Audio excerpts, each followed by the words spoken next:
बिस्मिल्लाहिर्रहमानिर्रहीम। अस्सलामु अलैकुम वरहमतुल्लाहि वबरकातुहू। मोहतरम नाजरीन, हुजूर पाक सल्लल्लाहु अलैहि वसल्लम को बिल्लियां बेहद पसंद थी। आपने बिल्लियों को मारने तक से भी मना फरमाया है। आप सल्लल्लाहु अलैहि वसल्लम का इरशाद मुबारक है कि बिल्लियों को हरगिज़ मत मारो, और अगर मारने की ज़रूरत भी पड़े तो रुई का गाला बनाकर उससे बिल्लियों को मारा करो। बिल्लियों के बारे में अक्सर बुजुर्ग ये कहते हैं कि बिल्लियों का आपके घर में खुद ब खुद आना बेहद मुबारक होता है। ऐसा शख्स जो बिल्लियों से प्यार करे, बिल्लियों को खाना खिलाए, उनके खाने पीने का ख्याल रखे, मुसीबतें और परेशानियां उस शख्स के करीब नहीं आती और अल्लाह की खास रहमत बरसने लगती है।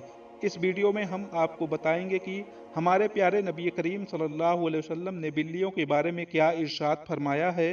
आपको बिल्लियों के बारे में कुछ ऐसी बातें बताएंगे जो यकीनन आपके लिए नई होंगी और बहुत ज़्यादा इंटरेस्टिंग भी होंगी। और इस वीडियो में ये भी बताएंगे कि बिल्लियों का रोना कैसा है, और जो भी बिल्लियों के बारे में गलतफहमियां पाई जाती हैं उनको दूर करने की कोशिश करेंगे। वीडियो शुरू करने से पहले आप सभी से गुजारिश है कि अभी तक आपने हमारा यूट्यूब चैनल सब्सक्राइब नहीं किया है तो अभी सब्सक्राइब कर लें। बिल्लियों का शुमार उन हैवानात में होता है जो पाक हैं, यानी जो नजिस नहीं हैं, लेकिन ये खाने में हलाल भी नहीं।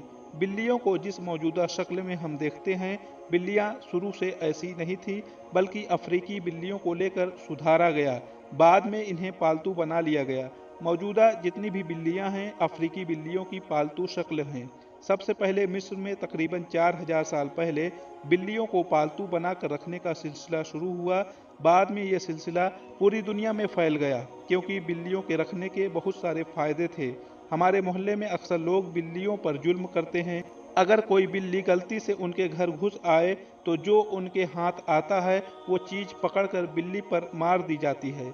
ऐसे तमाम लोग इस चीज़ को समझ लें कि आपका किया गया ये अमल आपको जहन्नुम तक पहुंचा सकता है। सही बुखारी और सही मुस्लिम से रिवायत है कि नबी करीम सल्लल्लाहु अलैहि वसल्लम ने इरशाद फरमाया, एक औरत को बिल्ली की वजह से अजाब दिया गया, क्योंकि उस औरत ने बिल्ली को बंद किया यहाँ तक कि वो मर गई। वो औरत ना तो उसे कुछ खाने के लिए देती थी और ना ही कुछ पीने के लिए देती थी, और ना ही उसे छोड़ा कि वो ज़मीन से कीड़े मकोड़े खा ले।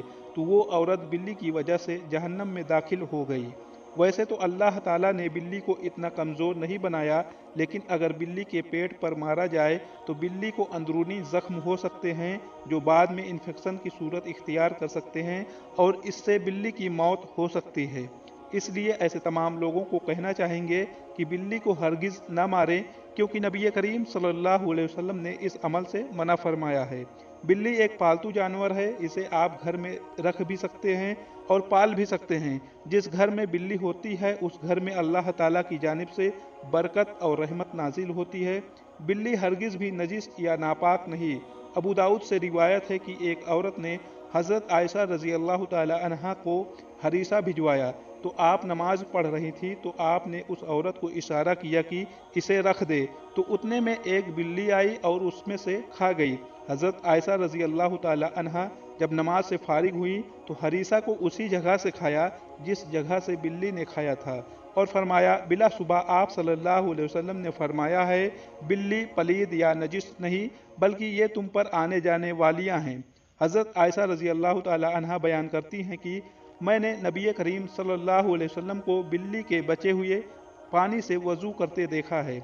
इससे हमें पता चलता है कि बिल्ली हरगिज़ भी पलीद या नजिस जानवर नहीं, बल्कि बिल्ली को घर में रखा जा सकता है। बिल्लियां ना सिर्फ रात को बहुत बेहतर तौर पर देख सकती हैं, बल्कि रात को एक इंसान की निस्बत 6 गुना बेहतर देख सकती हैं। इसी तरह बिल्लियां फरिश्तों और जिन्नात को भी बखूबी देख सकती हैं। बिल्लियां अपने इलाके को लेकर बेहद हसास होती हैं। बिल्लियां अपने पेशाब के जरिए पैरामाउंट छोड़ती हैं और अपने इलाके का तयन करती हैं। बिल्लियों की थूक में एंटीबायोटिक खुसूसियात पाई जाती है, इसलिए आपने देखा होगा कि अगर किसी बिल्ली को जख्म हो जाए या चोट लग जाए तो बिल्ली अपनी जुबान से उस जख्म पर थूक लगाती है और उसे चाटती है, ताकि वो जख्म जल्दी ठीक हो जाए। और उस जख्म पर इंफेक्शन न फैले। एक घरेलू बिल्ली तकरीबन 15 से लेकर 20 साल तक जिंदा रहती है। अगर बिल्लियों को घर में रखने के हवाले से अभी आपके जहन में कोई कन्फ्यूज़न है या सवाल पैदा हो रहा है तो ये समझ लीजिए कि नबी करीम सल्लल्लाहु अलैहि वसल्लम के बहुत करीबी सहाबी अबू हुरैरा रज़ी अल्लाह तआला अन्हु बिल्लियों को बहुत पसंद करते थे और बिल्लियों को पाला करते थे। अब तो जदीद मेडिकल साइंस कहती है कि अगर आपको डिप्रेशन रहता हो या आपको घबराहट होती हो तो आपको मेडिसिन इस्तेमाल करने की बजाय एक बिल्ली घर में रख लेनी चाहिए। अगर आप बिल्ली के सर पर महज रोज़ाना 15 मिनट हाथ फेर लिया करें तो आपको डिप्रेशन का मसला नहीं रहेगा। बिल्ली को पालतू बनाने की सबसे बेहतरीन उम्र तब होती है जब बिल्ली का बच्चा 2 हफ्ते का या 2 हफ्ते से कम उम्र का होता है। वैसे आप 4 महीने या उससे छोटा बच्चा भी आप पालतू बना सकते हैं, लेकिन उसे पालतू बनाने के लिए आपको थोड़ी सी और मेहनत करनी पड़ेगी।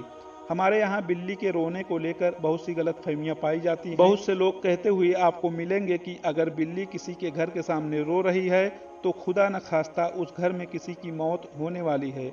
इसकी वजह वो ये बताएंगे क्योंकि बिल्लियों को फरिश्ते नज़र आते हैं, इसलिए बिल्ली ने मौत के फरिश्तों को इस घर की जानिब आते देख लिया है, इसलिए बिल्ली रो रही है।